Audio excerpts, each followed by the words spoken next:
Where I'm standing on Linwood Avenue is actually where the tragedy ended earlier this evening around 4 p.m. That's where SPD responded to what was a crash incident. But the whole thing actually started on Attaway Street with what was supposed to be a wellness check. The suspect's mother was supposed to be checking in on him, but before police could arrive, they said shots were fired. They also do believe that his mother was shot at and struck.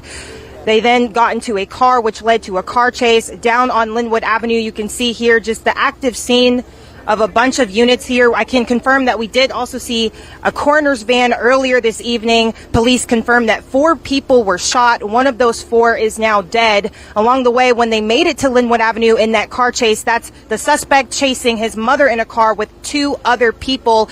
Other people, bystanders, police call them, were involved in separate car wrecks along Linwood Avenue. One of them happened not far behind me where you just saw me standing a few minutes ago. And even further down, police say that's where a deceased individual is there. They're waiting to identify that individual. We still don't have a name. We're told that they're waiting to contact first of kin. That's how these things typically work before we can get the details of that individual with respect to the family. When 22-year-old Imunique Williams saw a mother desperate to reach her troubled son, she didn't hesitate. She climbed behind the wheel and drove her, believing she was helping a family through what looked like another painful crisis. As a young mother of 2 herself, Amunique understood the instinct to protect your child, no matter how old they become or how far they seem to drift. But some rescue attempts don't end with gratitude. Sometimes they end with police tape. What began as a mother's determination to check on her mentally unraveling son quickly turned into a nightmare that neither woman could have imagined. Inside that house, 26-year-old Thomas Lemons wasn't looking for comfort or conversation. Consumed by a mental breakdown and enraged by his mother's arrival, he exploded without warning. The argument escalated beyond shouting, beyond reason, and into irreversible violence.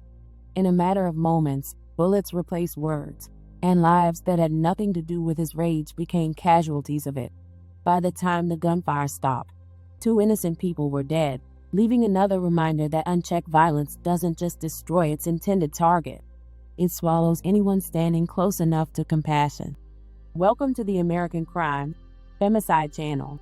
Please like, share, subscribe, and hit the notification bell for future uploads. Everybody know me around the hood cause I'm fly.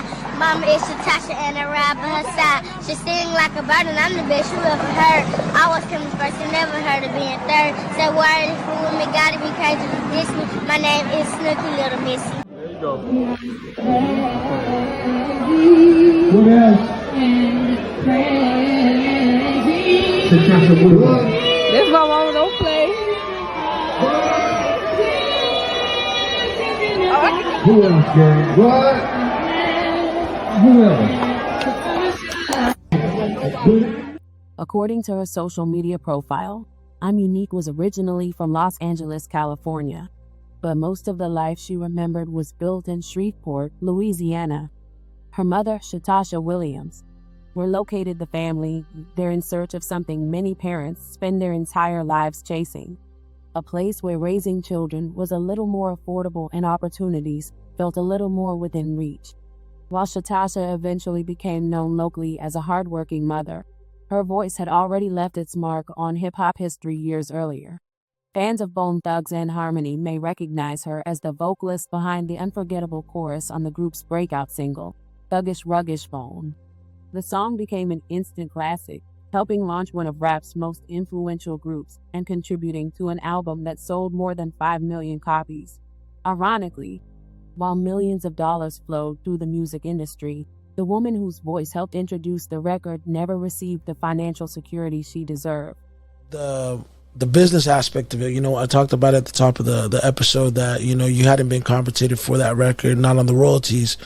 How does that happen? Obviously, you're doing the business with at this time with Eazy-E, I'm assuming, and Ruthless, and I don't know if Jerry Heller was involved at that point. Yes, he was. I met him. Yeah, so was it a work for hire situation or was it just... Absolutely not. I didn't even know. I'm gonna just be honest, okay? I didn't even know I was being recorded. You know what I'm saying? I went in. I mean, of course, I was on the mic and everything, but I didn't know they was recording and going to actually keep the vocals, okay? Yeah. I didn't even get a chance to do no paperwork. You know what I'm saying? I went in and, like I said, 2 weeks later, I went in and recorded. I found out when everybody else found out. You know?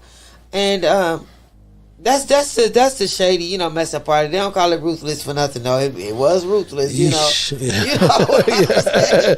They ain't call it ruthless for nothing. But,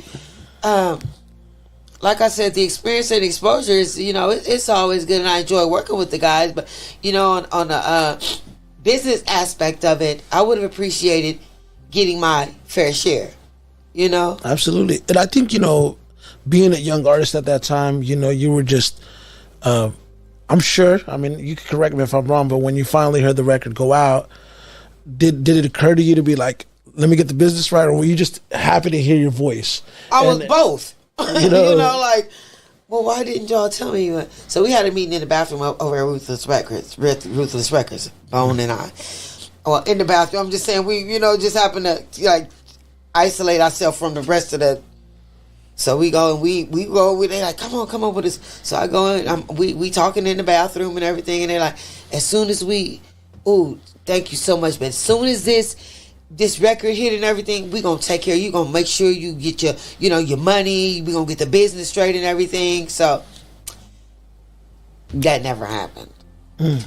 Without the proper contracts in place, she wasn't entitled to the royalties that could have changed her family's future.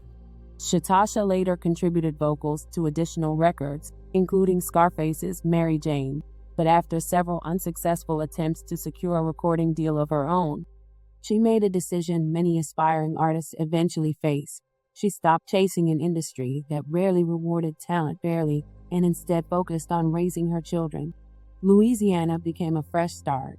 It wasn't Hollywood, and it wasn't the music business, but it gave her family stability.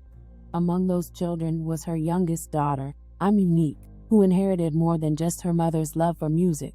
Family members say she could sing and rap, but they remember her most for the kind of person she became. She was caring, dependable, family-oriented, and fiercely loyal to the people she loved. If someone needed help, Imunique rarely hesitated to offer it. After graduating high school, life moved quickly.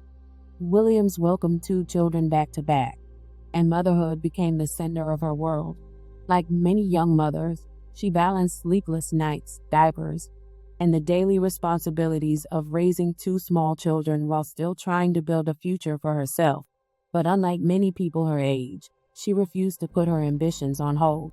While raising her children, Imunique enrolled at Remington College in Shreveport, where she was working toward becoming a nurse. At the same time, she also styled hair on the side, determined to create additional income while investing in a career that would provide long-term stability for her family. Juggling school, motherhood, and entrepreneurship wasn't easy, but she embraced every challenge with quiet determination. Those closest to Williams saw a young woman whose life was only beginning to take shape. She wasn't waiting for opportunity. She was actively creating it. Nursing represented more than just a career. It was another reflection of the caring spirit that had always defined her. Whether she was helping clients feel confident in her salon chair, studying for classes, or caring for her 2 young children, serving others came naturally to her. At just 22 years old, she had already begun laying the foundation for the life she envisioned, with countless milestones still waiting to be reached. Tragically, those dreams in the future she was working so hard to build would never get the chance to unfold. That ordinary future began changing on July 16th, when Williams agreed to help a woman who simply wanted to check on her son. She agreed to drive a woman to a home in the 5800 block of Attaway Street. Her son Thomas was reportedly in the middle of another mental health crisis. According to investigators, his mother had witnessed similar emotional outbursts before. She knew he didn't want to see her, but like many parents, she couldn't ignore the possibility that something was wrong. Hoping to calm him down, or at least make sure he was safe, she asked Imunique to take her there. Williams wasn't part of the family's problems. She wasn't there to argue or confront anyone. She simply agreed to help a worried mother.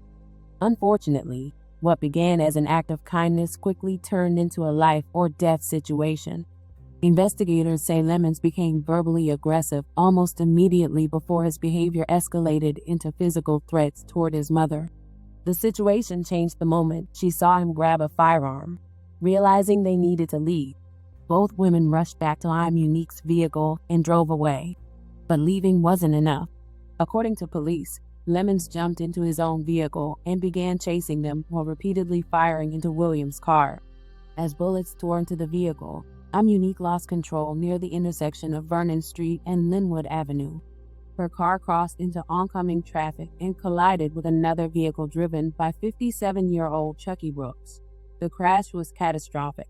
When officers arrived, Amunique had suffered multiple gunshot wounds and was pronounced dead at the scene.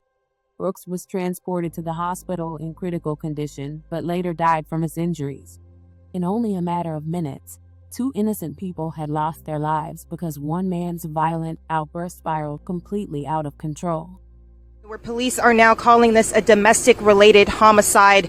It all started around 4 p.m. over on Attaway Street. So now the police are basically saying that these these multiple incidents are connected. It started with what was supposed to be a wellness check, but before police could get there, they say the suspect started firing at a woman they believed to be his mother. It then led to a car chase where the mom entered a vehicle. She was riding as a passenger with 2 other women. The suspect was chasing them, which led them down on Linwood. I'm going to step out of the way here so you can see the active unfolding scene. What you're looking at here is Linwood, and further down is 61st Street, where multiple wrecks happened. Police say this tragedy got multiple bystanders involved in this tragedy. Now some of them are in the hospital. They don't know the condition of the victims, but they say they hope they're okay. I can also confirm that after all of the shootings and the wrecks that have happened, 4 people are confirmed to be shot. One of those individuals is confirmed to be deceased. Even after the collision, investigators say the violence continued. Lemons allegedly exited his vehicle and began firing at passing cars and people nearby, striking 3 additional victims before officers took him into custody. All 3 survived and were transported to the hospital with non-life-threatening injuries. After his arrest, Thomas was taken to the hospital for evaluation before being interviewed by detectives. Once medically cleared, investigators say he invoked his constitutional right to remain silent and declined to answer questions. Mental illness is a serious issue, and whether it played a role in this case is ultimately for the courts and medical experts to determine. Thomas has since been charged with second-degree murder in Williams' death, manslaughter in the death of Chuckie, and 3 counts of attempted second-degree murder for the additional victims wounded during the rampage. What is not in dispute is the devastation left behind. Amunique was a 22-year-old mother raising 2 young children who agreed to help someone in need.